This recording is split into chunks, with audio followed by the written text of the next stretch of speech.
Soli, good afternoon. I guess the conversation I want to have with you is two-pronged in as far as branding is concerned. Brand, I suppose we can sum it up by saying it's brand contagion. Firstly, for those brands that were using the word Corona in their names, but secondly for tourism destinations. So the first part then, Corona beer.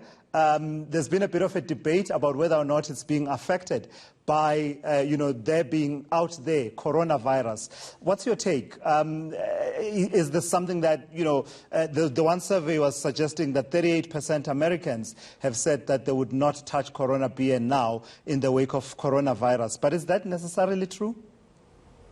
No, that's very interesting. Well, good afternoon to Leslie and to your people out there. Look, the Corona beer, the owners of the brand must do what Nando's would have done in this situation. They need to play with this. Of course, it's a serious matter, but they can find a way to distance, to say, we are not that. This is who we are. We are not that kind of Corona, and we've been around for many years, and show beautiful, happy stories of happy people enjoying the brand. I don't think they need to run away from the brand that has been built over so many years because of this.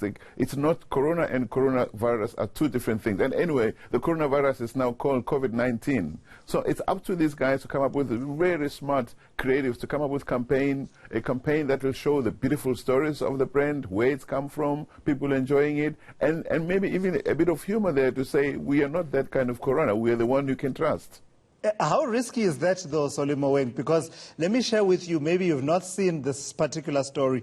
Apparently, they are launching, the brewers of this brand of beer in the U.S. are launching a new type of beer.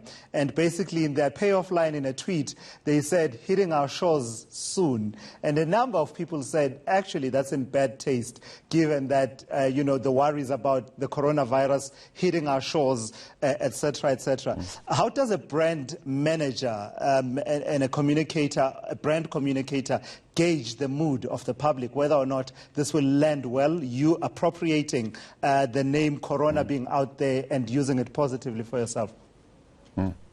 Look, the Corona story, the coronavirus story, as it were, chances are that it's going to be a short-lived story. Of course, the impact is very painful on many countries in the world, on destinations.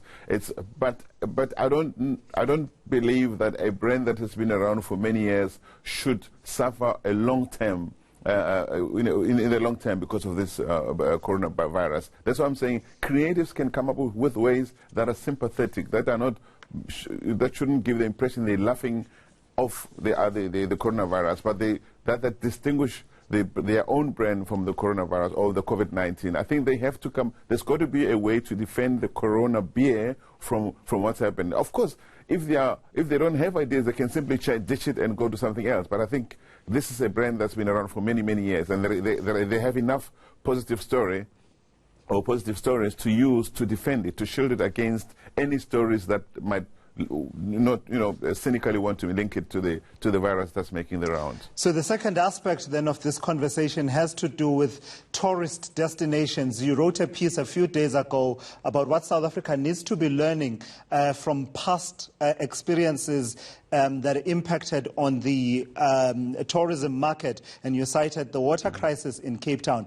But firstly, let me hear you on what it is that South Africa should be doing right now to try and be ahead of the curve in responding to the damage that the coronavirus and the cancellations that we are seeing are going to have on tourism markets around the world.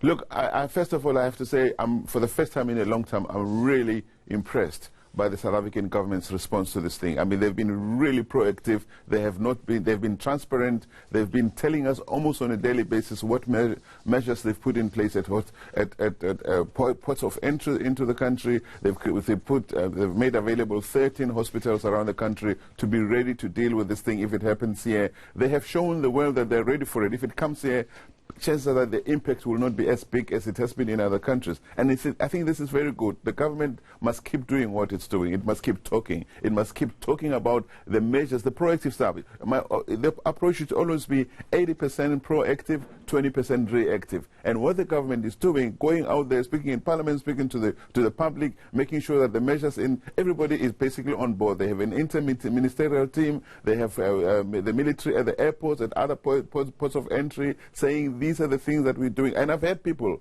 foreigners, coming here to say, wow, we're very impressed by how you guys are dealing with the checking at the airport. And I think this is what they must keep doing. It shields the brand. It shields the brand as one that is not necessarily vulnerable, that, people have been saying, oh, if it comes to Africa, everything is going to fall into pieces. But if it comes to South Africa, everything is not going to fall into pieces because we're ready for it. And this is really good. Yeah, and you take me to the next point that you raised. This conundrum that South Africa faces, that South Africa is in Africa. And usually, to simplify things in other markets, they talk about if and when this virus hits Africa, as if Africa is a country, and you cite people like Bill Gates as having engaged in a bit of that. What's the conundrum that South Africa faces, sort of setting itself apart in terms of having its own story to tell about responses to this virus, but at the same time not wanting to be seen to be trying to engage in some kind of, exclusionist kind of exceptionalism?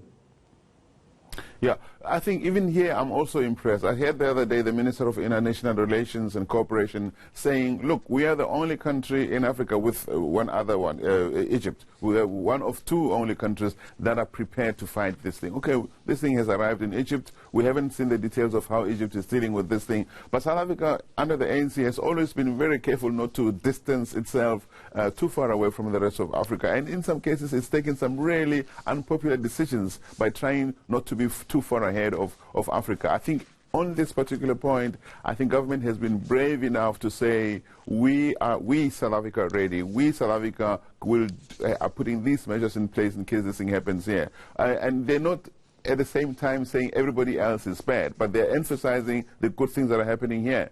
And it's very important that they're able to do that, and they ditch politics for a minute. It doesn't make them un-African. It says, actually, Africa is not one big homogeneous patch of land with one Minister of Health and one government, with similar policies. We're not there yet.